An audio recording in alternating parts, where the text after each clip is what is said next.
This episode of Perhaps It's You is brought to you by Women's Woodshop, a woodshop for women and non-binary folk in South Minneapolis. This community resource is the perfect place to learn skills like spoon carving, bowl turning, and using power tools without the burden of mansplaining. If you've ever had a well-meaning dude take a tool out of your hand while you were trying to learn something, you'll understand why this is important. Learn more about the safe, friendly, and welcoming environment at womenswoodshop.com.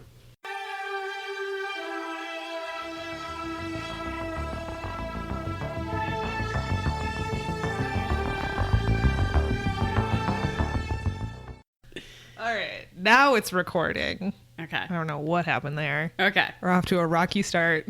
Perhaps it's you! Welcome. Hello! To the Perhaps It's You podcast, an unofficial fan rewatch podcast of the classic television series Unsolved Mysteries, where we struggle to talk to you about unsolved mysteries. It's an unofficial podcast. I'm Samantha. I'm Liz, I guess. And we're here discussing episode 11 of season 2. Already.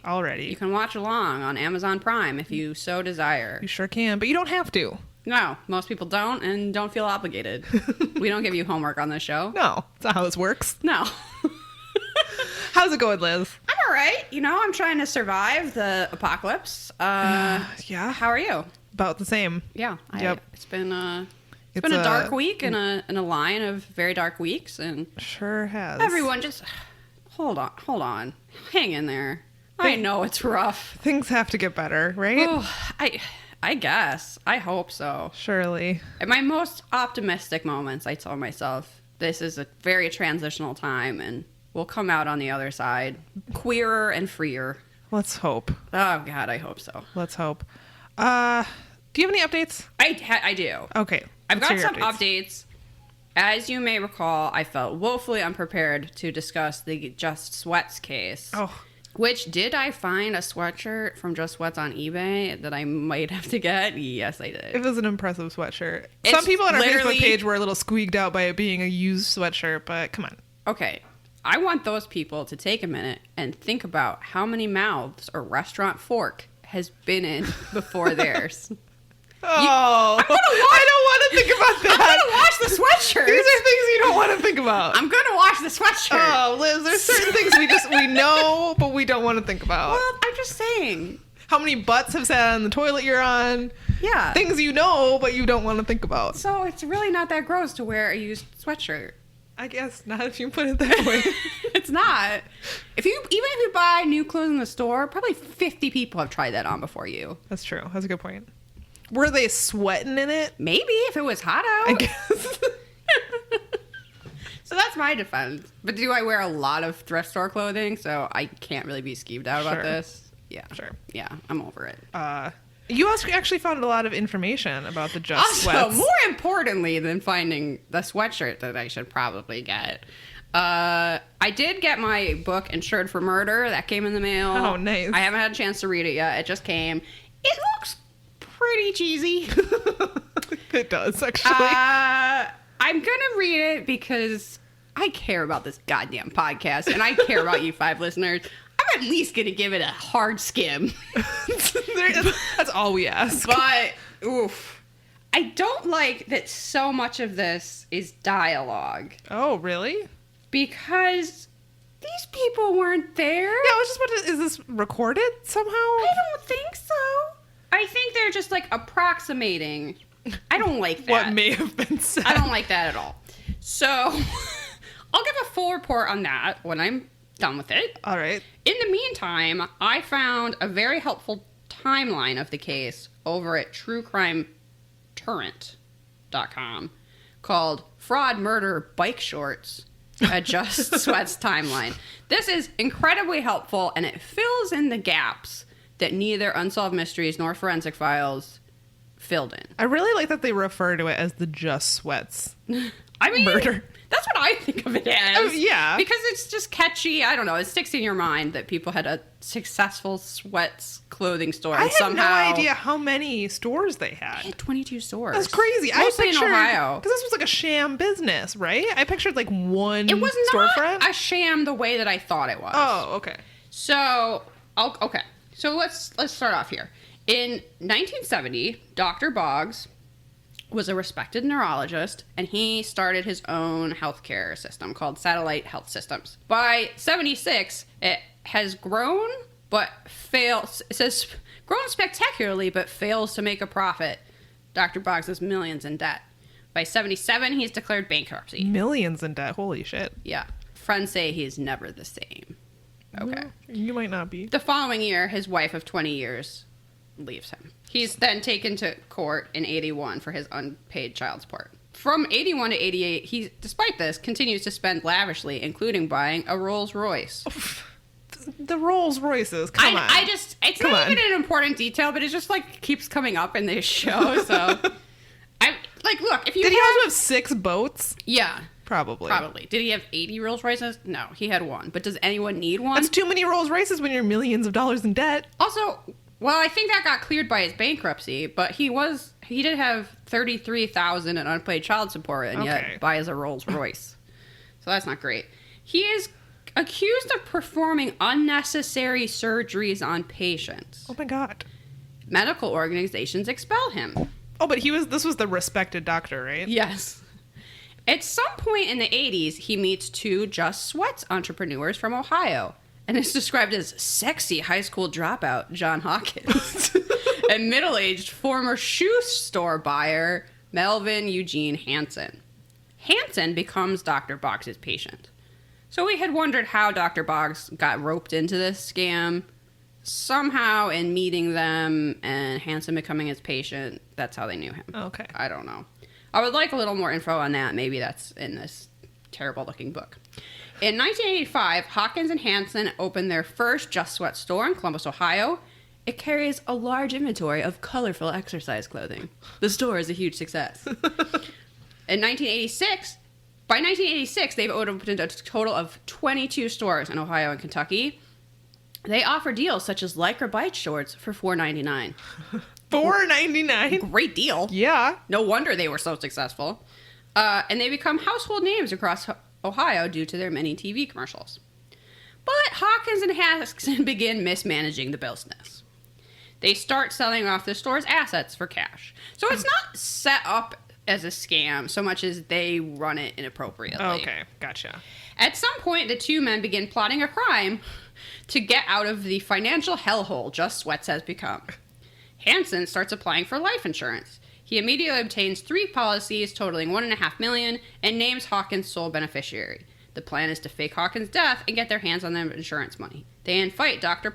Boggs in on his plan. His assignment is to procure a body to pass off as Hansen's. At this point, the business looks successful but is not, and they're hiding their financial problems. Lots of companies are interested in investing in Just Sweats, but investors would require to see an audit, which they can't allow because... That would raise some red flags. Yes, because they've actually been selling off all the assets. Just Sweats is sinking fast. Hawkins and Hansen get serious about an illicit plan for a way out. Hansen starts telling people that he has AIDS and is dying. Oh, okay. Neither claim is true. Hansen is setting up a story for his death. Well, yeah, we know. In April 9th of 1988, Dr. Boggs makes his first attempt at acquiring a dead body. And that was the person who... Got tased. Got tased and got away. What's an interesting note that, at least according to this, he picked him up in a bar called The Spike and invited him to his office for an EKG. What? Is that code for something? I don't know. We were assuming that he, went back to the office to have sex with him. But maybe he just offered him free medical procedures. That's almost more, at least today. More enticing. Might sure. be. Wait, yeah. it's wait, you could do that for free? Hubba hubba. Anyway, the district attorney declined to press charges, and at least one source says authorities dismissed the incident as a lover's spat. Also, Dr. Boggs remains some remnants of his former success. A detective who hears the claim says that Dr. Boggs has an excellent reputation. Not true. Not really. He's been performing unnecessary surgeries and has been kicked out of all these medical organizations, and I don't understand why he still has a medical license. Okay. April 15th, 1988. Dr. Boggs goes back to the bar, and that's when he picks up Ellis Green. This says possibly Hansen is there as well. Okay. That's unknown. Whether or not it was Dr. Boggs by himself or Dr. Boggs and Hansen take Ellis Green back to the thing and kill him. Then, right, Ellis Green is murdered.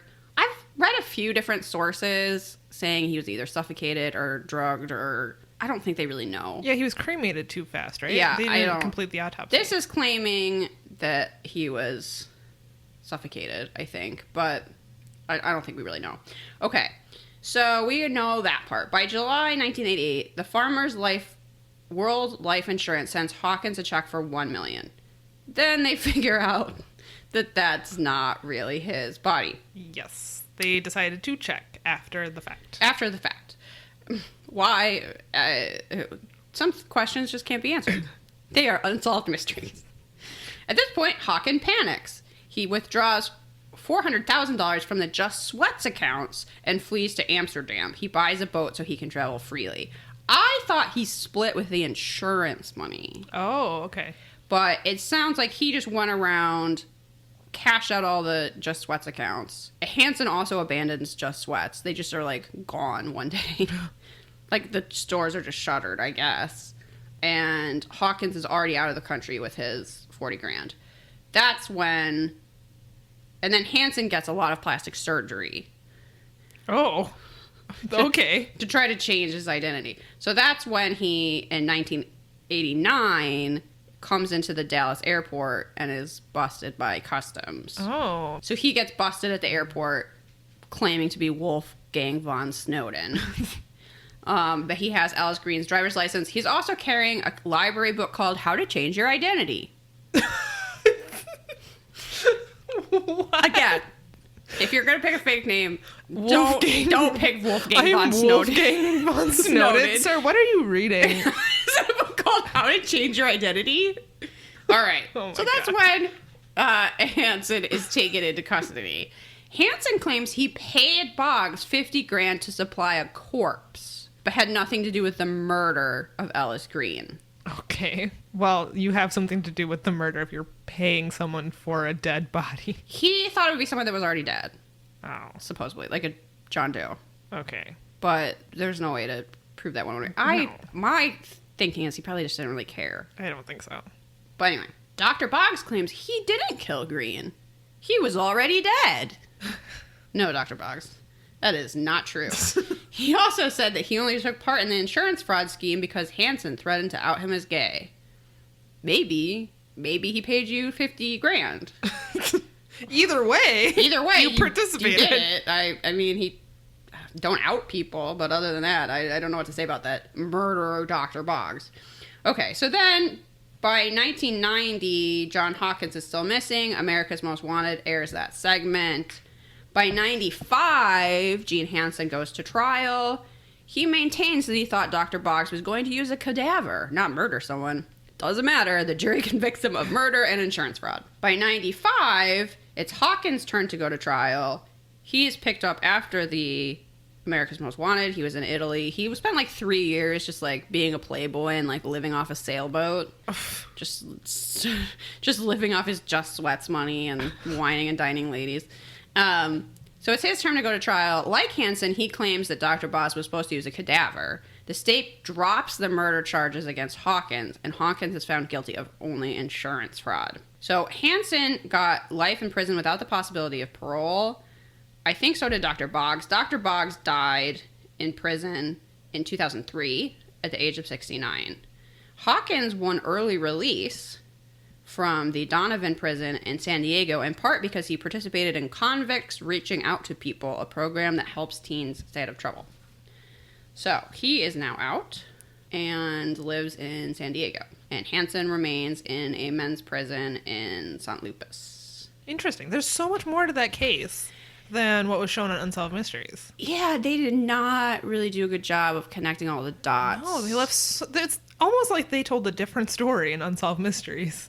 Yeah, I felt bad that I was like, oh, I really should have had this information last week. And then I was like, but also Unsolved Mysteries should have had it. You know what I mean? They should have presented it. This is a show about Unsolved Mysteries, and I watched Unsolved Mysteries, and then I also watched another show about the same case, And it still didn't really fill in the gaps of all of, like, how do these people know each other? What happened to them? Blah, blah, blah. Where did they get all this money? What was this Just Sweats company? Yeah. I'll see if this book has anything that's actually interesting beyond that. But that sort of gives you the timeline. I think it's, thank you to them for breaking that down. It's extremely helpful. Yeah, that is posted if you want to read it on our Facebook page and our Twitter account. Yeah. Go check it out. It seems like a very good... The title alone, I mean, come on. Fraud, murder, bike shorts. It's just great. It's great. I love it. And I wish I could go get some bike shorts for $4.99. Yeah. Just Sweats. Why did you have to ruin something that was so good? Why? Why Just Sweats? I would go shop there right now. Same. Sometimes you just need some sweatpants, and there's not a store just dedicated to sweatpants. Yeah. You have to go to Target and look for them. Yeah, and then it depends, like, if they're in style or not. Yeah. You get some fancy sweatpants that are, like, supposed to look sexy, and I'm just like, no, I want the ones where you eat cheesies on the couch. Yeah. Those ones are hard to about find. The 80s is that you could just go to, like, Kmart, and they would have a wall that was, like, sweats in every color and every size. You can't find that now. No. I sort of, at some point, was like, I bet they still have that at Kmart. They don't. Because I was trying to make a Care Bear costume, and I was like, you know what I really need is... some pink sweatpants or whatever? Yeah, like pink sweatpants, pink sweatshirt. Can't find it. No. Yeah, it's a damn shame. That's how this country's really gone wrong. Like, sometimes you just need normal, boring clothes. Which, you know where is a great place to get that, though? The thrift store. True. Though someone's worn it before you, I'll warn you. True. Just wash it, you'll be fine. Yeah, just wash it on hot.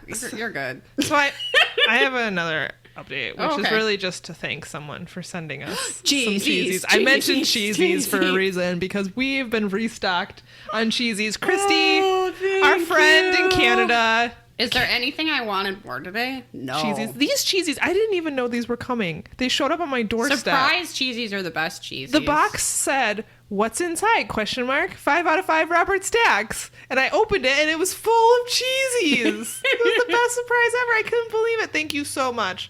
Christy, also known as Gary on Instagram, you're the best. Maybe our favorite of our 5 listeners. I mean, there's an easy way to our hearts, and that's food. Yes. If anybody has a wine recommendation that goes with cheesies, keeping in mind that I don't spend more than $10 on wine. We need a good wine pairing with our cheesies. We would like a wine pairing for our cheesies. For when I'm sitting on the couch, not getting up, going, I should have gone to bed 2 hours ago.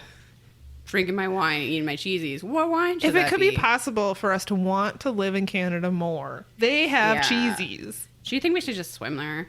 We should try. I'm a pretty bad swimmer, but... I wouldn't make it. But the cheesies at the end... Maybe we can get a canoe. Think we could canoe to Canada? Maybe. Okay. Is your upper body strength better than mine? No. I'm sure it's not. We're screwed. I guess we'll just have to rely on our friends to send us cheesies. Thank you so much. And also... thank you to Studio Crafty is the Instagram account. Oh my God. I honestly forgot your name in real life. I know you had a different account at one point. I'm pretty sure you're in our Facebook group, and I'm sorry I can't remember. But this person crocheted us a porpoise of justice. Oh my God, you guys. It should be on its way to us right now. I'm so excited. I cannot wait. I'm so excited. This is the cutest thing I've ever seen. It's completely fucking adorable. It's a little porpoise wearing a tiny police hat, and it's crocheted. She made it so fast. I don't understand. When did we see this? On Friday?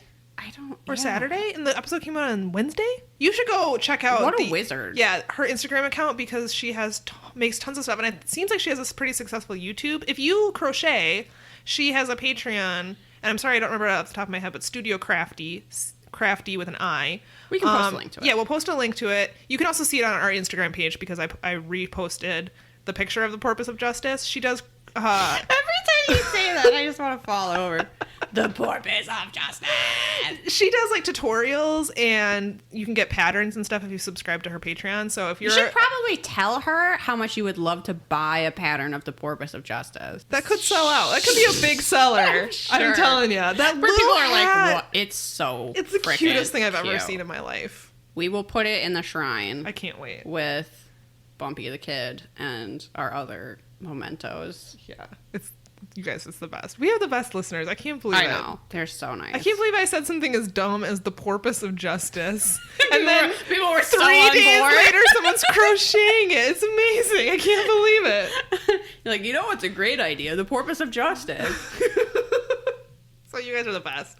Do we have any other announcements? You saw the stickers. We've posted them. Yes. On They're going out this week. our social media. All Patreons, any level, you're getting some stickers in the mail. Keep your eye out for a purple envelope. At present, you subscribe to our Patreon at any level. $1, $5, $10. $1 million. Listen. Guess what? You'll get some stickers.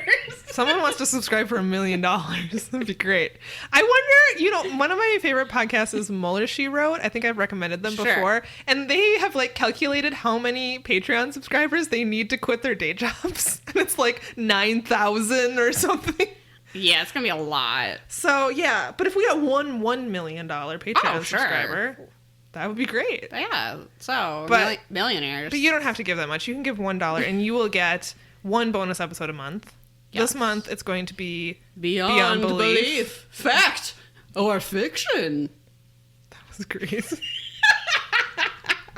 That's what you get if you subscribe to our Patreon. You also get a personalized postcard, and you get a little sheet of stickers. Yeah. So go subscribe. If you're already subscribed, you're going to get those in the mail. I'm looking at the stack of envelopes right now. I just need to seal them. Yep. They're ready to go. Send them to the post office. Yeah. Is that it? Should we jump That's into it. these We can mysteries? talk about episode 11. Yep. This is an interesting episode. This is a solid true crime episode. We only have true crime cases this time, and we have 4 cases. The magic number of mysteries. Mm-hmm. And there is not a paranormal one. There is not a treasure. There's just crime, really. Just crime. Yep. And our first one starts with this real cheesy Furniture USA commercial. Yeah, I loved that they included this commercial. Why didn't they include the Just Sweats commercial? I don't know, and I'll never get over That it. made me think of this, actually. And weirdly, this guy's tagline of "Bye, kids." Yeah. Did you understand what that meant? Well, he starts off the commercial with "Hey kids, want some furniture? Come down to my shitty warehouse." And I missed that part. And then at the end of the commercial, he would wave and go, "Bye kids," and that's what people remembered. Okay. You know how there's local commercials you see all the time, and Yes. That is I don't true. know what the Minnesota example of that. I don't know is. because I don't often watch regular TV, but I will say that I saw one that had with a guy in a duck costume. It was for Dex, and the joke was that he was the deck duck or something. Okay. Or instead of they had deck in their name and he was a duck because deck sounds like duck. Yeah. You know what I get it. You I know get the it. type of commercial I'm talking about. But I was Travis and I were watching, and we were like, well, this is why we only watch Netflix. Yeah, you don't get those things anymore. No. Yeah, because I don't really watch regular TV ever. In the Chicagoland area growing up, there were always these commercials, and it was commercial because they used the same one from the 70s up until a couple years ago for Victory Auto Wreckers, which was a place that would give you $20 for your junker car. But it was just hilarious that they never ever updated their ad, and it seemed to be on every single commercial break. And I feel like that's just such an institution of Chicago life that my husband has not one but 2 Victory Auto Wreckers t-shirts. It's just an unescapable. And there were these weird commercials for insurance that had an eagle. That sounds kind of like your duck situation. Probably. You guys, go to our Facebook group and post your local commercials. Yes. I want to see them. And if you're in Minnesota, post them too, because I'm sure I'll remember them when I see them, but I just can't think of any off the top of my head because it's been so long since I've watched regular TV. Yeah. Post your local funny commercials. That I wanna commercial see that them. everybody knows the jingle for in your area. Yes. It was someone filmed it on a tiny little camera. And then they just we'll just run that till the end of time. Never update that commercial where a guy goes up, tries to open his car door, and the car door just falls off and almost hits him in the junk. And then no one was yeah, let's film that again. And I was nope. Nope, it's good. Done. It's good. Give us your car for Victory Auto Wreckers. Oh my god, that's hilarious. So this first mystery is a fraud. And we see Edward Matrice Barbara, who was born in the 1930s and obtained an 8th grade education in Brooklyn. His father died when he was young. Ed moved to California and started working as a television repairman. By age 26, he was a millionaire with his furniture stores located in Long Beach, California, known as Edwards Furniture. which is the commercial we see at the beginning of the segment. Bye, kids. In 1984, he started prospecting for gold. As you do. It's like a pretty natural career transition. Start out repairing TVs, then, move on to furniture selling. I could probably sell some not very attractive couches, and then you're like, you know what I want? Gold. Gold. Exactly. So much gold. In 1986, he purchased a gold mine in New Mexico. Barbara's company also planned to manufacture automatic sofa beds and produce an internationally syndicated television series about bingo. Uh-huh.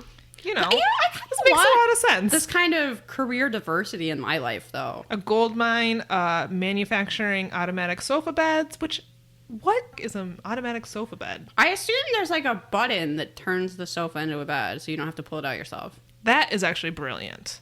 Because pulling out a sofa bed is the worst thing ever. I think you always pinch your fingers. It's probably, that's what I would assume based on that. I have no idea. That's, not a bad idea. Out of all of his schemes, that one's not bad.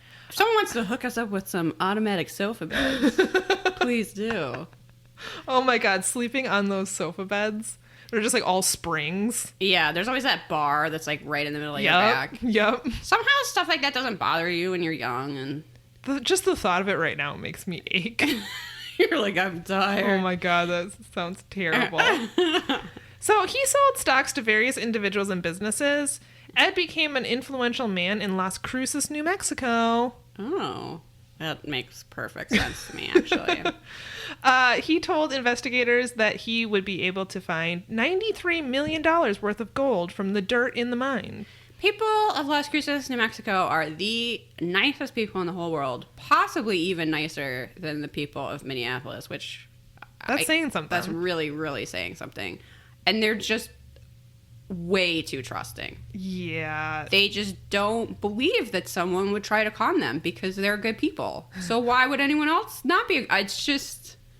I don't know. Gotta be a little skeptical because he was claiming that he was using a special technique. Yeah, to get this gold. To get gold out of literal dirt. Yes. He claimed that he would share his wealth with investors in his holding company, Dynapack. Which sounds like the most evil corporation ever. It sure does. Dynapack? Their headquarters is in the middle of a volcano or is under the sea. That is not a legitimate sounding business. No, it's not. One shareholder was prominent San Francisco attorney Melvin Belli. That is his name. I'm sorry. Melvin Belli. Why does that strike me as so funny? I mean, it is kind of funny. I'm sorry, Melvin. Belli signed a positive testimony that helped recruit even more investors. Liz is just silent laughing. I'm the church giggles now. Can't stop. Within months, Dynapack's value doubled and then quadrupled. At one time, Barbara was worth over $136 million. During this time, one investor, Rudy Guyo, wanted to cash out some of her Ruby, not Rudy. It was a woman named Ruby. She wanted to cash out some of her shares. However, he promised that he would return all of the money she invested if something went wrong. The Security Exchange Commission became suspicious of Dynapack's what did Robert Stack call us? Meteoric rise, which I thought was a good way to describe it. They suspended trading pending an investigation. The company's value immediately plummeted, so Barbara invited financial analysts to New Mexico so that they could see the operation firsthand, which this whole thing is hilarious. I loved this reenactment. I hope it was very accurate because it was so... I think it was because they showed actual pictures. Oh, really? And it looked exactly like what they were doing in the reenactment. It's just like dirt falling off a conveyor belt, and he's like, this is where we get the gold, and this is where we grow. He talks about growing gold. That should have been a red flag. It really should have. So the Attorney General, which I said MVM ? He had a pretty nice mustache. Although it's been a week since I watched this episode, and I don't exactly remember what it looked like. Oh, but in my I have notes, someone else. I did mention his mustache. Anyway, he said that... did it look like this? Was it Michael Fandango? It did not, but I think I remember that mustache. It's weirdly thin in the middle. It's like those helicopter seed pods. That's exactly what it looks like. I called this one the Big Brother. He was someone's brother. I don't know. Okay. I love your names for the mustaches. I don't know when that started. But... I think it started with the walrus. Oh, yeah. Anyway, so the Attorney General said that Ed impressed them by inviting them out to his big mine and giving them red hats that said VIP. This is such Donald Trump bullshit. They were hard hats, and they said VIP, and it really made these people feel important. That would impress someone and convince them that you're finding gold in literal dirt. You just have to have some dirt and give people a hard hat, and they think you're legit. And then he would pose them for pictures holding what was supposed to be a gold pyramid. That was hilarious. Yeah, so he appeared to be operating a gold mine. He would also do this theatrical display of having two guys in fire protective suits pour molten liquid into a mold, making a pyramid of solid gold. I'm doing air quotes around pyramid of solid gold because, of course, it was not. And yeah, he made a big show of inviting a police officer, and so the police officer had to be there because he had so much gold in this pyramid, and then each investor would come up, and the police officer would hold one half of the pyramid, the investor would hold the other, and they would do a photo op. How could that not make you suspicious? Like, it's so theatrical to me. Because these people are just money hungry. Yeah. Tell them they get to pose. If you told Donald Trump he could get to pose with a pyramid of solid gold, the man is an evil villain. Where he's touching that glowing orb. It reminds me of that. It would be just like that. Oh. Yeah, of course these people were wanting to pose with a pyramid of solid gold. I do believe this furniture salesman with an 8th grade education has found a way to get gold out of dirt that no one's figured out before. Because my hat says VIP on it, and I'm very, very smart. Yes, exactly. Although, have you ever watched any of those, like, gold shows on the National Geographic? I think it's either Discovery Channel or National Geographic. There's one where they literally vacuum silt, like, out of the bottom of the ocean and, like, sift through it for gold. You know what's but it's like gold dust. It's not like this guy made it sound like he was getting gold bricks out of this dirt. You know what's more valuable than gold? A lot of things. But what comes to mind is beef jerky. Jerky costs more by the pound than gold does. So it just seems like a lot of effort to get it from the bottom of the ocean floor. Yeah, and these rigs that these people use do not look super safe. They literally wear, like, the old-timey... You know when you, like, Google first scuba divers and they're wearing that, like, bubble, like, metal hat thing? With the tube and they're walking on the ocean floor. That's, like, what these people wear. Yeah, that seems like a lot of effort for dust. I mean, they must be making something off of it. I don't know. All right. Anyway, just invest in beef jerky. Look, it's very expensive if you think about it. That's true. Beef jerky is ridiculously expensive. Now that I think about it. By the weight? Yeah. Yeah, it really worth way more than gold. Stupid old gold. So on March 24, 1985, the SEC allowed Dynapack back on the stock exchange. I guess this impressed someone. And they decided he was legit. I like that we're supposed to, like, have faith in, like, CEOs and shareholders and what, you know. It's like, oh no, financial people know what they're talking. No, they don't. No, they absolutely do not. This is proof of that. What? They're like, yeah, this seems legit. I held a pyramid of gold. What? So, however, some were not convinced that Ed's operation was legitimate. Yeah. So what was not known was that the pyramid shown to the analyst was actually 99% copper.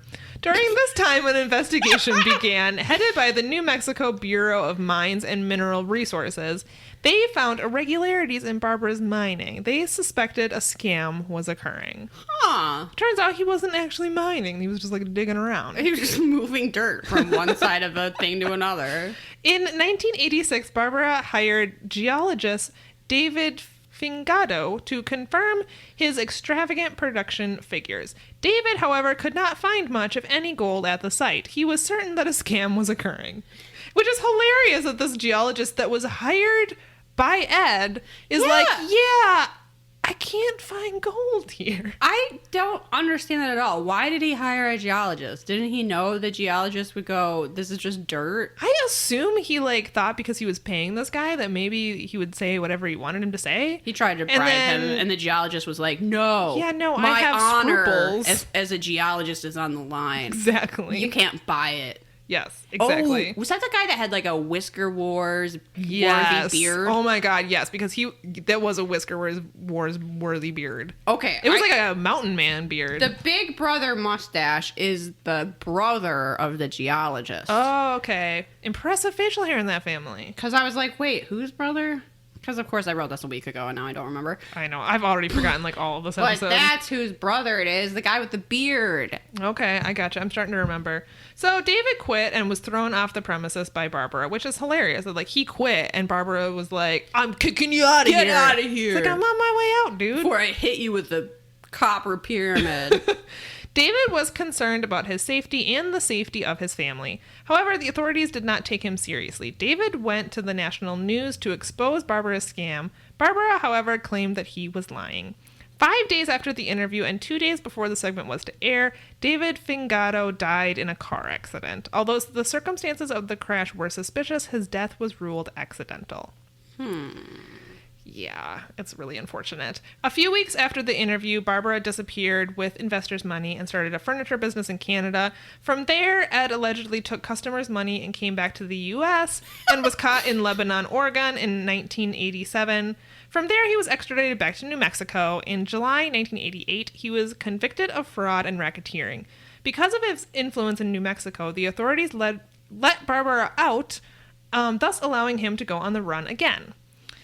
So, this is where Unsolved Mysteries comes in. They're trying to find this guy, and the result is that it's solved. Police found Barbara had moved to Florida and was selling credit cards. However, he succumbed to cancer in 1990 and died without ever being arrested. Wow. That guy just had scams for blood. He really did, yeah. Could not stop scamming people. I know. I'm surprised he didn't live in Medford. Yeah, that was his true mistake. Yeah. Although, I mean, he really did get away with it. Yeah, he did. For the most part. So, That's a shame about the geologist. Be a little skeptical when someone tells you this is a pyramid of solid gold. I can't imagine not being skeptical of that, but I'm not. I am sympathetic to the people who are duped out of their money, and that's very unfortunate. Yeah, it was. So yeah, guys, invest in beef jerky, I guess. This is the moral of the story. Invest in beef jerky. Is that even possible? I don't know. I like some The sort of markup on beef jerky has to be ridiculous, though. Because if you just buy beef, it's not that much. But somehow when it's in jerky form, it's like freaking $40. Yeah, that's what I'm saying. Why care about gold? All right. Anyway, your turn. So, I have an unexplained death. This is a case where, I'm gonna have to say allegedly a lot.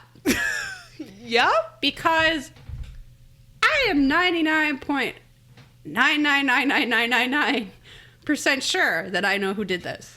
Yeah. And so does pretty much every commenter on Unsolved.com.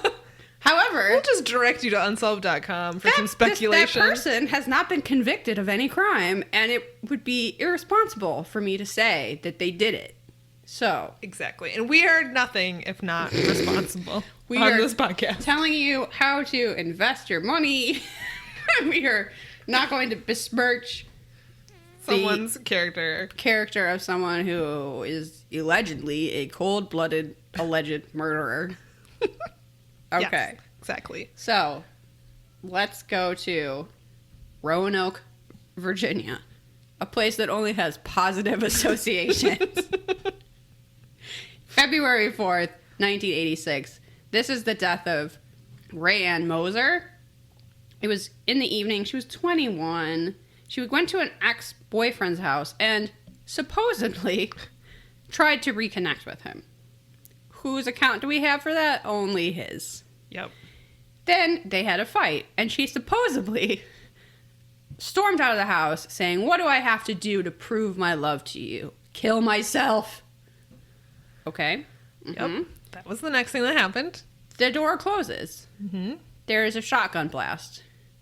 The ex-boyfriend does not go to the door. He does not look out the window. He does not call the police. Uh-huh. As you do. Supposedly, 3 witnesses confirm that they overheard her saying she would kill herself. These witnesses are not identified. I assume they are related to the ex-boyfriend. That is an assumption on my part, because we never hear from them. We never hear from them at all. And there's really only one mention of them this entire segment. That was the mention. That was it. That was it. 3 people. 3 people overheard her say, I'm going to kill myself. Yep. Before she stormed out of the house, there was immediately a shotgun blast, and none of those witnesses went to go see anything about it. Nope. Okay. So the police arrive at the scene just before 8 p.m., and they find her dead with 1 shotgun wound to the chest. The shotgun, is it right beside her body? Did it fall on the ground? No. It is lying on the trunk of her ex-boyfriend's car. Makes sense. Uh-huh. They found no evidence of foul play and ruled her death as suicide. Huh. Yeah. Puzzling. It is very puzzling. She was dead next to a gun. She was dead next to a gun, and she supposedly yelled very loudly so that people could overhear her. What do I have to do to prove my love to you? Kill myself? Leave. Shotgun blast? Uh-huh. Makes total sense. Okay. Case closed. Rayanne was a waitress who lived with her parents. She had recently taken a test to enlist in the Navy, where she hoped to study radiology. Her parents did not believe that she would commit suicide because she was looking forward to doing that. When looking at the police reports, they found the evidence that disputed the official ruling. Mm-hmm. Yeah. Yep. Mainly that she couldn't possibly reach the trigger. Yeah, it's a shotgun. Yeah, I mean, imagine how you would have to hold a shotgun to kill yourself. They do a reenactment with a woman holding... It was her mom, who was a similar height. Attempting to reach a shotgun trigger while also pointing it at your body, and you physically cannot do it. Cannot reach. People on Unsolved.com saying that she could have used a stick. I'm going to find that stick and I'm going to hit you with it. That is not what happened. What? The only thing I could think of is that if she laid the shotgun on the hood of the car and positioned herself in front of it and kind of reached around. But even then, I can't really fathom why you would do it that way. Why you wouldn't sit on the ground and use your foot, first of all. Yeah. Which there is a forensic files about that, where a guy was almost convicted of murdering his girlfriend, but it turns out she was sitting on the floor, and that's how she was able to because then shoot the shotgun. You could rest the butt of the gun on the ground and use your toe, because you could probably reach it that way. That's not what she could not have done that, because the shotgun was on the car and she was on the ground. So this makes very little sense. There's really no evidence that she used it at all. No. When looking at the police reports, her parents found evidence that disputed that ruling. Rayanne's car was parked directly across the street from where she had died. The driver's door was wide open. Music was blaring from the car stereo, and her keys were still in the ignition. It appeared she had left her car in a hurry. Her parents believed that if she shot herself with a shotgun, it would have fallen next to her body instead of the car trunk. Probably. Uh-huh. Her parents are very, very reasonable people. Rayanne's arm, as Samantha mentioned, measured 29 inches. However, the distance from the trigger to the muzzle was 36.5 inches. Her parents did a test with a broomstick in place of a gun. Rayanne's mother, whose arm length was about the same, was unable to reach. On the night of her shooting, her parents were told that an autopsy would be performed soon. However, 2 weeks later, they discovered that an autopsy had never taken place. In fact, it was never requested. This is so infuriating. They requested for the body to be exhumed and for an autopsy to finally be done. Yeah. I really appreciate... You hear a lot from her mother in this segment, and she's very calm and very forceful, and I would be tearing the house down, smashing people's windows. She's just like, no, I'm not going to let this go. And she's not acting like a grieving, screaming banshee like I would be. She's just like completely reasonable. She's like, no, you're going to exhume the body and you're going to do an autopsy like you said you would. Exactly. You can't really argue with that. Not really. According to the autopsy, Rayanne was killed by a contact wound to the chest. This meant that the muzzle of the gun was touching her skin. Powder burns were found on her left wrist. The medical examiner still ruled that it was a suicide. Rayanne's parents, again, no. Right. They don't accept that because they're reasonable. So they contacted a Dr. John Butts. All right, that's just his name. The chief medical examiner for the state of North Carolina. His conclusions were much different than the original medical examiners. He determined that the muzzle of the weapon was actually several feet from the body at the time of the shooting. The powder burns on the hand suggest to him that she tried to grab the muzzle of the gun to protect herself. The original medical examiner decided to change the cause of death from suicide to pending. At that point, her mom appears in front of a grand jury and tries to get an inquiry into Rand's death, which is literally not being investigated. Right. However, they can only change the ruling if there is a suspect, so the inquiry request was denied. I have a suspect. I don't understand this at all. I don't understand. So the police have to identify a suspect? She's bringing it in front of the grand jury, which is something I didn't even know you could do as like a civilian. Yeah, I've never heard who of has that. Who has to come up with a suspect? I don't know. There could be a suspect. There could be a suspect. We just have to say it. This is what I wrote down, and it's not based on anything, but I wrote, is the boyfriend related to the governor or something? What is happening? I don't understand. They literally seem to just take his word for it. They're like, why didn't you open the door when you heard a gunshot? And he was like, oh, I wasn't going to go out there if there was guns going off. I was scared for my life, which, fair enough. But your girlfriend or your ex-girlfriend just said she was going to kill herself. Maybe call the police or do something. Yeah. Do something. So at the very least, this guy... So, yeah, the inquiry request was denied. Undeterred, her parents contacted one of the country's top forensic scientists. After examining the evidence, he felt the police had bungled the case. Ruling suicide much too quickly. He showed that it would have been impossible for her to use the gun herself. Despite that testimony, a request for a new investigation was still denied. I don't understand. So they contacted a ballistics expert, who also testified that there is no way she could have accidentally shot herself by dropping the gun on the ground, which was another theory. No, that didn't happen. They tested it to see if that type of gun could accidentally fire if you dropped it, and it didn't. So, almost 3 years after her death, the cause of death was changed from suicide to undetermined. However, to this day, the case remains unsolved and no investigation has been completed. All the Unsolved Mysteries wiki says is that Rayanne's boyfriend has long been considered a possible suspect in the case. Long-term speculation is that he may be a police informant being sheltered by the police, but this is unconfirmed. Sadly, Rayanne's mother passed away in 2015 without any new evidence being found. Her father, siblings, and other relatives are still searching for the truth. I have chills right now because it's so sad and it's such an injustice, and that no investigation was done at all. I think it's really obvious you did this allegedly. I think it's very obvious that this could not have been a suicide. Yeah. Also, it was never said, but whose gun was that? That's a really good question that I couldn't find and it was an answer to. Was it her boyfriend's gun in her boyfriend's car, and we're to believe that she went in and took it out? Because the gun was found on top of his car. Yeah. Her car was across the street. Where did she get this gun? Right. I guess I'm just assuming it's not hers. I mean, I think they would have said if it was hers. I would have thought Maybe it's just not registered and they don't know whose it is. I would think that would be an important thing to find out. I don't know. I have questions. You think you would investigate that if they don't know whose weapon it is? You would think. But I think you would investigate this no matter what. Yeah. And that just didn't happen. So... And not just take the boyfriend's word that it was a suicide. Go to the Unsolved Mysteries, unsolved.com.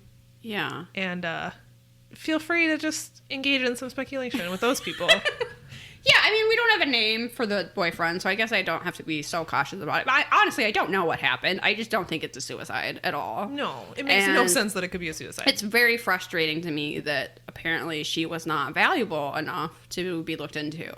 Yeah, it's really too bad. And that, I think, is Lenny Briscoe agreeing with me in the background. Yeah, I think so. He's barking for justice. Yeah, barks for justice. When you don't have the porpoise for justice, you can get Lenny Briscoe and he'll bark for justice. Exactly. All right. I'm excited to talk about your next case, even though it is extremely depressing. It is extremely depressing. So, brace yourself for that. Grab your cheesies. You're going to need that comfort food. You sure will. So this is A Lost Love. Surprise, surprise, that's the theme of this season. I would like to put out a very selfish request that if anybody feels like designing a Lost Love t-shirt, I really want one. I want a t-shirt that says Lost Loves in the, Unsolved Mysteries thing where the stripes are behind it. You know what I mean? The rainbow stripes. And it just says Lost Love. I would love to wear a t-shirt that says that. Like the transition sort of title? Lost Loves? I'm sure someone could make that happen. I would love that. I want a Lost Loves t-shirt. So this is a Lost Love, like we said. I wish we were wearing our Lost Loves t-shirts right now. But it is from 1924 through 1950. Georgia Tan ran the Tennessee Children's Home Society from a stately home on Poplar Avenue in Memphis, Texas. Boo! Boo! Let's just paint a picture for you. Miss Georgia Tan in Memphis, Tennessee, on Poplar Avenue, in a stately home, running the Tennessee Children's Home Society. Is not as quaint as it seems when this mystery opens. She used it as a front for an illegal foundling home and adoption agency that placed over 5,000 newborn infants and children. Foundling, I don't know if that's a word that was used in the segment, but that seems to be just when you find a child and you send it to an orphanage. And you just take it? I think so. A foundling home? Anyway, for 5,000 newborn infants and children. That's not a word. It's a word that Unsolved Mysteries Wiki used. I don't know. So yeah, well, it also told me that the guy who has the wafers at the church was called a server, and then everybody yelled at me about that. So that's true. That's true. This is crowdsourced information right here. So these were for children all the way up to age 16, and she sold them to what she called high-type families in 48 states. She used manipulation, deception, pressure tactics, threats, and brute force to take children from mainly poor single mothers in a 5-state area to sell to wealthy parents up until outrage, lawsuits, and complaints spurred a state investigation into her tactics and that closed her down in 1950. She's terrible. She's the worst. Protected by the infamous Edward Hall, or also known as Boss Crump. So, this is what I wanted to say about the Unsolved Mysteries Wiki, is that if you want more... That's not real. This guy went by the name Boss Crump. That's from a cartoon. And it's a chicken. What? That is a chicken with a southern accent. What are you talking about? I honestly think... Boss Crump? that this story could be like... like a Brothers Grimm fairy tale where Georgia Tan and Boss Crump are stealing children. They're luring them into the gingerbread house. Yeah, it really could. And then they are like, get in the oven to clean it. It's fine. But what I wanted to say about the Unsolved Mysteries Wiki is that whoever wrote this Unsolved Mysteries Wiki put in a lot of information that wasn't in the segment. So we're all about to go on a journey of discovery. Yeah, I noticed. I know a tiny bit about this case. And I noticed that they had it's very sad. So Unsolved Mysteries was like, look, we're going to skip over some of the worst details. We can deal with a woman literally stealing children off playgrounds and them leaving their teddy bears behind in very sad shots. But let's leave out the fact that a bunch of these children died. Yeah. Yep. So, Tan was protected by the infamous Boss Crump, and she regularly altered and destroyed the records of children, quote, processed through her custody and did not conduct checks on the adoption homes to which she sent them. It is believed that Tan craved the wealth and power that her position and role afforded her, hopeful to eclipse her locally famous father, who was a judge in Mississippi and who had prohibited her from entering the field of law. She delivered speeches about adoption in Washington, New York, and other major cities, and was consulted by Eleanor Roosevelt regarding child welfare. Oh, Eleanor. Yes. What a mistake. So many children died while in her care. that at one point the infant mortality rate in Memphis was highest in the country, and many more deaths were never reported. That's pretty significant. Yes. That's very startling. The infant mortality rate in Memphis was the highest in the entire country because of how many infants were dying in her care. Did that. One woman significantly increased their infant mortality rate. None of that was talked about in Unsolved Mysteries. So props to whoever wrote this Unsolved Mysteries wiki article. I really think they were like, this is sad enough. But you don't get the full story at all. Here's some more truth bombs. Notable celebrities such as Joan Crawford, June Allison, Dick Powell, and Smiley Burnett. Smiley Burnett. Pearl Buck used TAN services, as well as the parents of New York Governor Herbert Lehman. Her death prior to prosecution in 1950 led to more stringent laws on adoption in Tennessee in 1951. Fewer than 10% of these stolen children were ever reunited with their parents or siblings due to the complicated nature of local and state officials, such as juvenile court judge Camille Kelly, who presided over about 20% of the children adopted out by TAN. It's just a complete travesty. There was also difficulty finding true and accurate documentations to ever make identification of the children. This Camille Kelly, a lot of people suspect that she was like in on it with Georgia TAN. I think so. So, but because you have to have a judge, like, especially if you just, I think, find a child or claim to have found a child, you have to have a judge declare that the child is now in your custody and you can adopt it out. So this Judge Kelly was most likely complicit and probably receiving some money from this baby farm business. Oh my God. Yeah, it's bad. Attorney Robert Taylor investigated TAN and her orphanage, finding that it was a front for a baby stealing and black market adoption organization. He believed that Judge Kelly was actively involved in the cover-up, and he followed her assistant, who often flew in the middle of the night to Los Angeles to bring stolen children to their adopted families. Mm-hmm. He also discovered that TAN had charged childless couples a fee for background checks for adoptions that would never take place. In total, she gained over $1 million from her orphanage. Which is so much money back then. Taylor presented a report to the governor on September 12th, 1950. Unfortunately, TAN died of cancer just 3 days later. Kelly resigned 2 months later. As a result, the orphanage was officially shut down. Cindy Lou Presto was one of the children, quote, found by TAN and placed in her orphanage. She appears in Unsolved Mysteries. After she was adopted, she asked her parents about her birth family. They refused to tell her anything. Look, we don't want to say that we just didn't purchase you so much as bought you. Yeah. So her adoptive mother died, and she found correspondence between her parents and TAN. A few weeks later, she learned that her birth name was Sandra Lee Bridgewater, and that her birth mother's name is Evelyn Bridgewater. They were soon reunited after 30 years. She learned that in 1947, she was abducted by TAN while playing at the park when she was just a toddler. This reenactment is heartbreaking. Yes. She and several other children were taken to Judge Kelly's courtroom. Evelyn tried to get her back, but was unsuccessful. Can you imagine?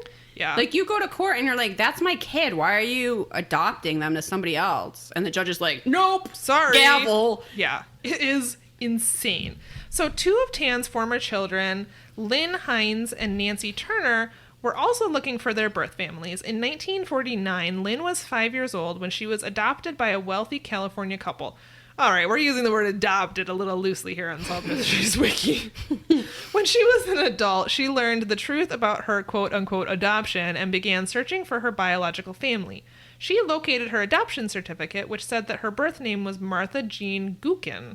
However, she was unable to find any other information about her family. She, Nancy, and several other children are still hoping to find their families.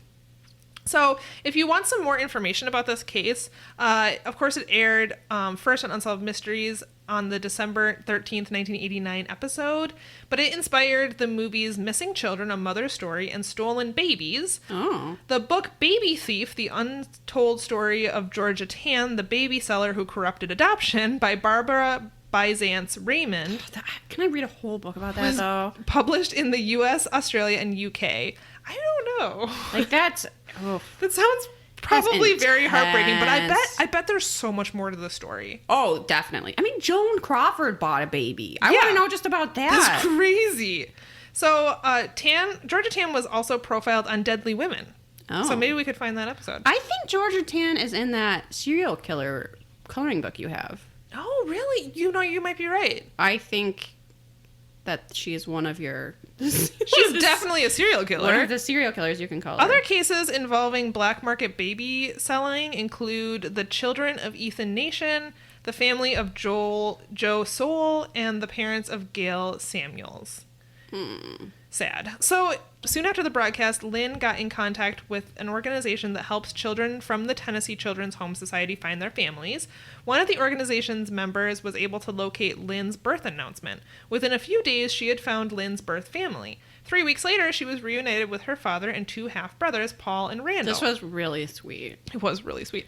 On January 1990, thanks to the broadcast, Nancy was also able to locate and reunite with her sister, Evelyn Routh, after 40 years. Oh my Alma God. Sipple, a woman whose daughter Irma was taken by Tan in 1946, saw the broadcast and contacted the telecenter asking for help locating her. 7 months later, they were joyfully reunited. So some people were actually reunited thanks to Unsolved Mysteries. The woman that they show that meets up with her brothers, I'm not sure I've ever seen someone look so happy. Oh my gosh, it was so sweet. Her talking about...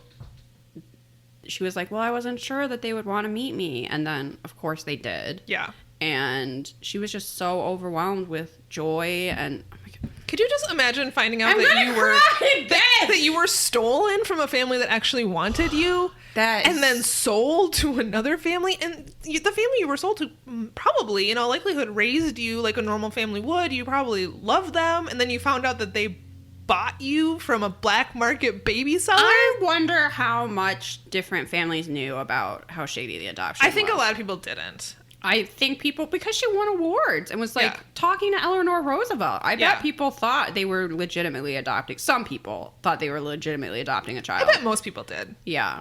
Only to find out later. In like, Unsolved Mysteries, they showed her basically bringing a bunch of babies, like on, because she wouldn't sell, most of them she would not sell around Tennessee. Like, she knew enough to, like, go to different states. because and she would bump in, people would like be like, hey, that's my kid. Right, exactly. So she moved them all around. So she would bring a bunch of babies and, like, meet up with them in a hotel, and she would meet the family who's buying the baby in the hotel lobby, sell them a baby, go upstairs, get another one, come back down, sell it to another family. It was insane. Yeah, craziness. So I looked it up. There is an episode of Southern Mysteries about this. It was the first time I had heard about it. It's episode 4. It's called Georgia Tan's Children. Southern Mysteries is a podcast that we love dearly. Yeah, this is a really good episode. It's really well done. I would recommend listening to that. It's half an hour. It'll give you some more in-depth information if you can't bring yourself to read an entire book. About it. About Yeah, this the very- book sounds pretty depressing. I might the watch one of Baby the Thief, movies. the untold story of Georgia Tan, the baby seller who corrupted adoption. I mean, yeah, she really did. She did. I think people, after this happened, were, like, quite afraid to adopt children. Yeah. Certainly in that area, they were. Yeah. I mean, Because they might be understandably. stolen. 'Cause The how do you- reenactment where she stole that kid from the park, she was just, like, playing with her teddy bear and on a blanket, and then this car pulls up menacing in this... black sedan pulls up and is like, want to ride in this fancy car? And the kid's like, okay. Yeah, totally. This grandma is sitting in the back seat. Yeah, I think that's a huge part of this is because people just wouldn't have looked at her as an evil person. Right. And which is something they talk about in that book, Killer Women, that we just don't want to think of women as being capable of these horrible things. No, especially not a grandma-looking old yeah, lady. nobody was going to look at that old lady and be like, we can't trust her with babies. But so many of those kids died. So many. Which makes me go, you're not good at selling babies. Yeah, if they're all dying. Like, what the fuck, Georgia Tan? It's one thing to steal babies. Why are these babies dying? I think she had such an abundant supply Yeah, she just didn't that really it care. really didn't matter if a couple It's of just them like died. inventory to her. And I know, so Ugh. in that book, Killer Women, they did talk about baby farms briefly. And, like, I don't know if this was the case with Georgia Tan, but people were making money off of just taking the babies. Oh. So, like, people would, like, Okay. pay money for you to take their baby or whatever. And then you didn't really need to sell it to someone else. If it died, you still made money off of it. I mean, this is horrible. Oh. Yeah, baby farms are just a terrible topic. Guess what? We're not in favor of baby farms. What's good is that this has no parallels to anything going on today. Thank God we live in a better time. We're not keeping babies in cages. No. We're not selling them. We're not separating children from their parents and using that as blackmail to get an unnecessary border wall. I'm so thankful we live in a modern society. Yeah, and we've really learned from the past. We sure have. It's great. So I'm glad we kept politics out of that. And again, how can you? I don't know. We're literally talking about stealing children. I know. Which is like all I can think about. I know. Is that we live in the end times? I don't... God damn it. All right. Do you have another mystery to talk about? I have a wanted. I'm going to tell you right now that this starts off boring, but then has a spectacular twist. Yes. You will not see the twist of this coming. Also, this has my pick for MVM. I'm calling it the shelf. I remember that mustache. It's almost a perfect triangle. Yes, I do remember that. I would have called it the lip curtain, but that was taken. You know. So it turned into the shelf. Shelf. This one up here, this was called the standard. This was just a regular cop mustache. Anyway, this is the case of Donald Eugene Webb, who was wanted back in the day. Back in the day. Back in, let's see, where are we going here? So, it was December 4th, 1980, around 3 p.m. in Saxonburg, Pennsylvania. A teenager heard the sounds of gunfire and a fight coming from outside, which was weird because this is just like a sleepy little town. So, he went to tell his mom, "Hey, Mom, I think I just heard gunfire." And she was like, "Don't even joke about that." Which is such a, like, realistic mom thing response. to say. And the kid was like, "No, I'm serious." So the mom went outside and found a severely injured Greg Adams, who was a police officer, in some nearby bushes. He had been shot and asked her to summon help, but he clearly knew that he was dying. And when she asked who attacked him, he said that he didn't know the assailant. And when she looked up, she saw a white car driving away from the scene, but she couldn't really get a good look at it, and she didn't have any more information than that. So Greg was taken to the hospital, and he died soon after. He left behind a wife and 2 children, and the community, because it was small and tight-knit, was like very up in arms about this. It was determined that Greg had been shot during a routine traffic stop, and they found a driver's license at the scene. However, when they tracked down the name on the driver's license, which was Stanley John Portis, they found that that person had been dead for like 40 years. Yes. So, and they found the gun that was used to kill him at the scene, but there was no serial number on it. So, when they found out that this Portis guy had actually died in 1948, they discovered that he had left behind a widow. And when they contacted her, she had since remarried, and her husband's name was Donald Eugene Webb. And they realized that he had actually taken over Portis's identity. Webb was a member of the Fall River Gang, and he would rob stores and homes on the East Coast. And they did a reenactment of him, and he just looked like an, I don't know, middle-aged, middle-class white guy going to a jewelry store and then saying, like, "I'm in the market to buy a beautiful lady, a beautiful ring. What can you show me?" And then he would, like, case out the joint. And nobody suspected him because they judged him based on his very bland appearance. Yep. I mean, Yep. So police believe that the day before the shooting, Webb and an accomplice went to that jewelry store to case it. And then the next day, when Greg Adams was on parole, I think Webb ran on a stop sign. It was just like a totally normal traffic stop. And when he walked up to the car, he ended up being... He then blocked the vehicle from entering the parking lot. He approached the vehicle from the front and asked to see Webb's driver's license. It is believed he then realized that the license was fake and was shot twice by Webb. They struggled with each other and somehow ended up in the neighbor's bushes. Greg tried to shoot Webb but was unsuccessful. Then Webb beat Greg over the head with his own gun. Not great. Not great.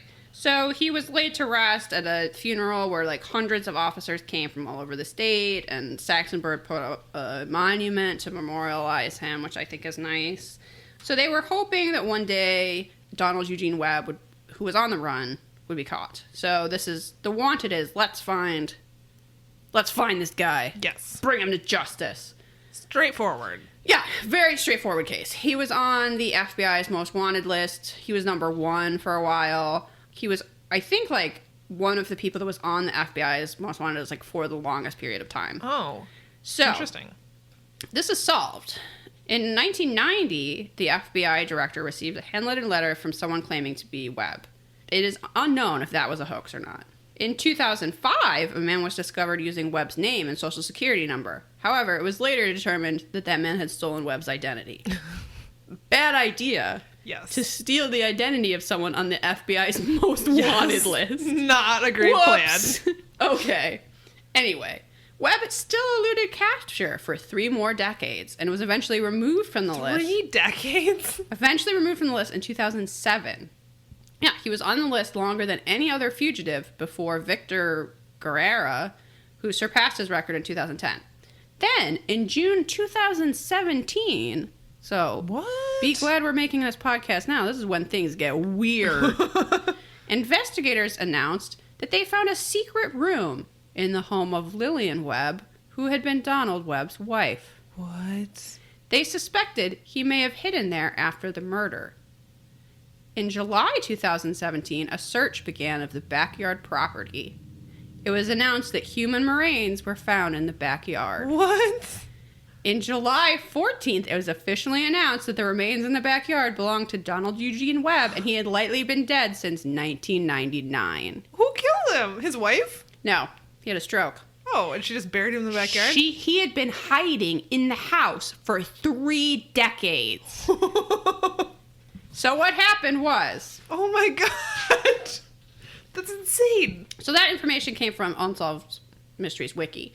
I did a little bit more research reading an article from the Boston Globe called Fugitive Told Wife to Bury Him in Backyard When He Died. A longtime fugitive, whose remains were recently dug up from the Dartmouth backyard of his former wife, had instructed her to bury his body there when he died in 1997, when he was on the run for allegedly murdering a Pennsylvania police officer in 1980. So basically, they found out from Webb that after that incident, he went to a hospital, checked in under a fake name, and was treated for his injuries from that fight, and somehow no one found him. Oh. After the discharge, he just went home. He just lived in a secret room? Well, the thing is, the secret room is like the size of a shower. Oh. So I think he only hid there, like, if the police came or something, and then otherwise just stayed inside. Because, yeah, the police had to have come. They knew who his wife was. Yeah. That's crazy. They only found this out because or maybe it's just Lillian's son. Lillian's son was suspected of illegal gambling.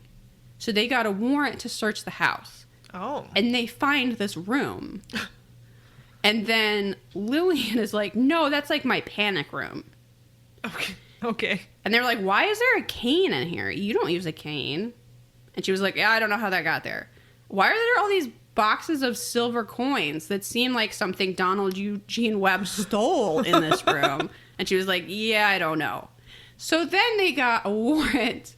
Oh my god. To dig up the yard, found his body, and found out that he had died years earlier of a stroke. He had been living in that house the whole time. He just told her to bury him there. Oh my god. Which I find hilarious that she, like, at some point this old lady had to, like, go out and dig her grave. And none of her neighbors noticed. She's, like, digging her grave. What I also thought was weird was, so I was like, so what happened to Lillian? Yeah. Right? She was 83 by the time this came out. And she received immunity in exchange for her cooperation. Okay, except that she's, like, claiming she wasn't hiding him. She's not very cooperative. No. She's claiming it's a panic room. She's claiming, like, I don't know. Anyway. Oh, my God. I can't believe he was living right there the whole... Did no one ever, like, case his house? Like, camp out outside for a while? I'm guessing he just didn't leave. He literally stayed inside. Oh, my God. 3 decades. For 3 decades. This craziness. Which is extra funny to me because I always make fun of this episode of Law & Order SVU, where it turns out this waterbed salesman has been just staying in an apartment for 30 years. And he's, like, been disfigured in this accident, and the makeup that they do is just terrible. So this, like, melted lava man comes to the door and is like, well, it's me. I've been here for 3 decades. And I was like, there's no way that could happen. I still maintain that in a New York apartment building, that's impossible. You can't hide for 3 decades by just staying inside a busy building. However, apparently, you can just stay in a house in Pennsylvania, and eventually your wife We'll just bury you in the bury backyard. you after you have a stroke. Oh my god. So that was a very boring Unsolved Mysteries case, but it turns out to be this totally fascinating story. Wow. I'm so impressed. So he was in his mid-60s when he died. He sort of got away with it, but he sort of just, like, made his own jail. Kind of, yeah. Particularly if he had to spend a lot of time in that shower. It's like they made a room smaller than a jail cell. And then just lived in that. Yeah. That's crazy. They also mentioned that she had 43 photos of him around the house.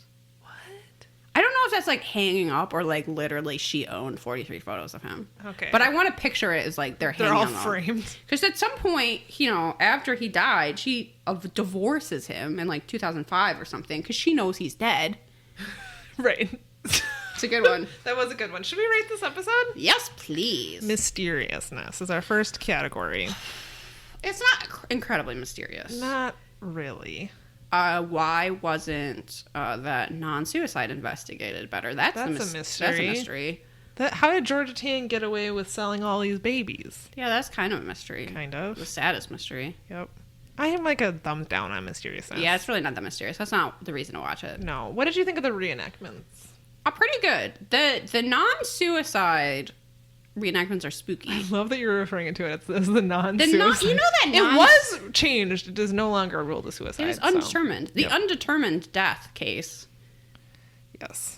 Those had some spooky, atmospheric, very unsolved mysteries. True. I really like the reenactments at the gold mine. The gold mine. Yeah. Them holding up that fake pyramid. You get to see the con artist like running around like, look at this dirt. We're growing gold here. Right in this ground. It's pretty great. And I do like that they included the furniture commercial. I don't know if that was a reenactment or the real commercial, but I think it was the real commercial. So yeah, I guess I'm like a shaky thumbs up. yeah, it's like an almost thumbs up. Yep. What did you think of the fashion? It's pretty unremarkable. Yeah. I wrote down that someone named Marianne in my last mystery had some great earrings, but other than that, I didn't really even notice anything. yeah. So I'm a thumbs down. And Robert Stack, did he even show up much in this episode? He was barely here. So I don't even know what to say about him. No, that's a like NA. Yeah, NA for... I would fill out the form NA on that one. Yep, probably. Now, we can rate this 1 to 5 Robert Stacks. I would give it a 4. You're that high? Yeah. I do like this episode. I almost didn't like this last case until I was like boring until I looked into it more. Does Unsolved Mysteries get credit for that? Not really, but I don't care. The Georgia Tan case is so fascinating and so weird. Yes. I don't appreciate it that they kind of try to cheer it up. Yeah. We got like the Hallmark card version. I don't know if they ever once talked about any of the babies dying. No, they just focused on the stealing. So, but I think I'm with you on a 4. I like this one. I think this is good, particularly from this season. Yeah. The season as a whole has been. I don't know that I'm going to sit great. anyone down and force them to watch it, but I think the cases are good. That's our criteria for it being a 5. It goes from a 4 to a 5 when we're making people watch it. We're like, you're coming to my house and you're watching this right now. That's when it's a 5. Yes. And I think we have a certain crop circle mystery coming up. I'm real excited for that one. I don't think that's next, but it's coming up in the season. I wasn't sure if it was in this season or season 3, no, but it is in this one. It is in this season. So I'm really looking forward to it. So that's, I mean, I guess I can't rate it yet, but that's the sort of thing that I would make people watch. Yes. I'm excited. So that's it for today's episode. You got a recommendation for us, I'm sure. I feel good getting that off our chests. Me too. Feel a little sense of relief now. Yep.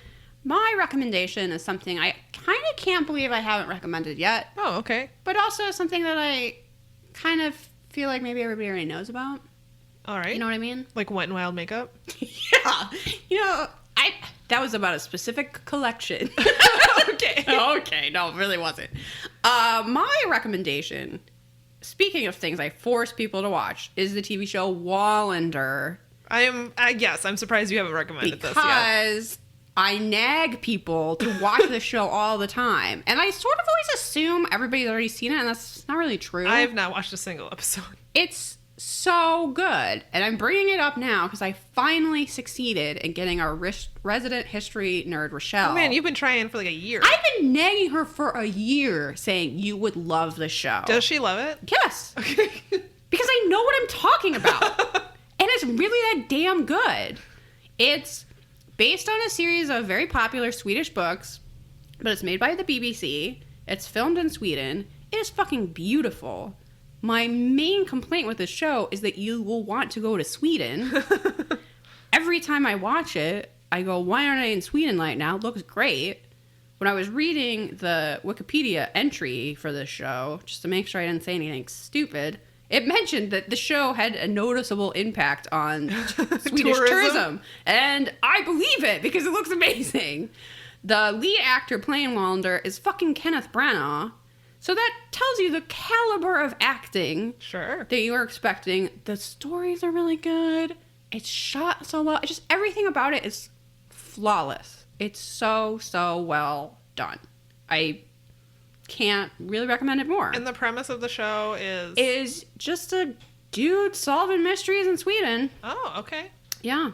He is not a brilliant detective, and he's not a bumbling detective.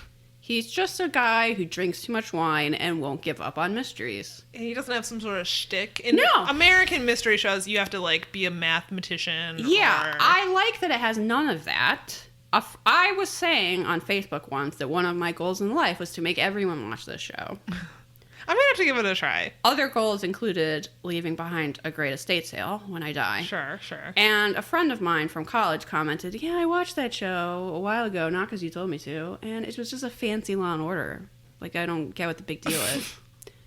If you don't understand... Liz is so offended. Why I would want to watch a quote-unquote fancy Law and Order where the underlying message is that life is suffering... The unfriend button's right there. Clearly, you don't know me at all. I don't know why we're even pretending. Yeah, it's so good. It does have this, like, sort of underlying existential angst that I feel like really brings it all home. Oh, my God. Yeah. I couldn't say nicer things about it, really. So if you're in the U.S., that is on Netflix. You can watch all of them. I have not brought myself to watch the last one. First of all, because there'll be no more. But also, really? Yeah, it's done. They wrapped up a couple of years ago. And it's one of those BBC things where you only get a couple episodes. Okay, right. A season, which makes sense. They're like an hour and a half long. They start Kenneth Branagh, right? Like, sure. Not going to make 20 of those a season. Sure. You only get 2 or 3. I haven't watched the last one. And I also just know that it's going to be really, really sad. And I can't really bring myself to do it. But I've rewatched multiple episodes of it, and it never gets old. Yeah. They're still so good. And he'll solve those crimes, and he will drink that wine, and he will be sad about it. And I love it. Also, side note, Kenneth Branagh has no lips. Okay. Now that's all anyone's going to notice when they're watching this show. That's all I notice. Come into my world. He's like a Muppet. There's just a line there where a mouth should be. I love it. Everybody watch Wallander. It might be the best television ever. I don't know. Watch the show. And when you're done watching Wallander, I have a podcast recommendation for you. I cannot believe I haven't recommended this podcast yet. This is our episode of How Did I Not Bring This Up Sooner? Yeah. Recommendations. But probably because most of you are already listening to it. It's a very popular podcast. But if you are not listening to In the Dark, what are you doing with your life? This season is so wasting my time. Good. Last season, I think they won awards for the last season where they did the case of Jacob Wetterling, which is a famous kidnapping murder in Minnesota, and they did an incredible job. You definitely have to listen to that season, but they are currently in the middle of a season right now, season 2, and they're releasing 1 episode a week. Comes out on Tuesdays or Monday night. I'm not really sure. I usually listen to it on Tuesdays. There's 2 episodes left. It is so good. I cannot believe the amount of work that went into this. These people, first of all, they're just great reporters. I don't know that anyone puts more work into their podcast than we do, Samantha. These people moved to Mississippi and lived there for a year and reported on this case. Yeah, we would do that. It's insane. And I didn't think that they could do... Okay, Serial Season 2 is my example of a podcast Season 1 that is amazing. And I did like Serial Season 2. Don't get me wrong. I don't have strong negative feelings about it like some people do. But it is definitely no Serial Season 1. I feel like they are outdoing themselves in Season 2. Really? It's so good. It's the case of Curtis Flowers. He is a man who, I'm just going to say it, was wrongfully convicted of murdering 4 people in Mississippi. I've heard about this. And he's been tried 6 times. And he absolutely did not do it. And I can say that because the amount of investigative work that they have done is mind-boggling. And it's one of those shows that will, like, blow your mind, but also make you really, really angry. Yeah. Because the system is just messed up. It's completely corrupt. Samantha, don't you know that the system works perfectly, and that's why we have unsolved crimes? Yes, exactly. I don't know why you would question it. Exactly. It's crazy. And the reporters, they go and they, like, spend a year going through books of handwritten jury logs to find out how many white people were on these juries versus how many black people, for instance. Sure. And they have, like, published all of their data online. It's insane. Each episode, like, gets more and more intense as far as what they're revealing. We have 2 episodes left, and I think, based on the previews, that it's going to be just amazing. And so in the last episode, they went to some political rally, which is, like, ostensibly a political rally, but is actually a fundraiser for white people to send their kids to all-white private schools that were created right after schools were integrated. Yeah. Yes, this still exists today. And they asked someone who was there, who was a prominent figure, either in the community or in politics, if this was a segregationist rally. And he said, no, it's not a segregationist rally. For instance, last year we brought in some inmates from the local prison to sing for us. Oh. And everyone loved it. And so, no, we're not racist. Oh my God. It's insane. It's so insane. But also, they interview so many people who are involved with this, and they do it in a way where they really, like, and they do it on both, like, they talk about the victims, they interview the victims' families, who of course think that this guy is guilty. And they do it in a way that's very respectful, and I think really highlights the pain and suffering that these people have gone through too, because these people have also suffered through 6 trials. Sure. Hoping that their families will get justice. Waste of resources, 6 trials. I know, and I just found out today that on Twitter that this podcast has spurred campaign to recall, because the reason that the district attorney is still trying these cases is because he gets reelected every year. Oh. Because it's a elected position. Right. And there's, like, a campaign to recall him, and I really hope it's successful because he's awful.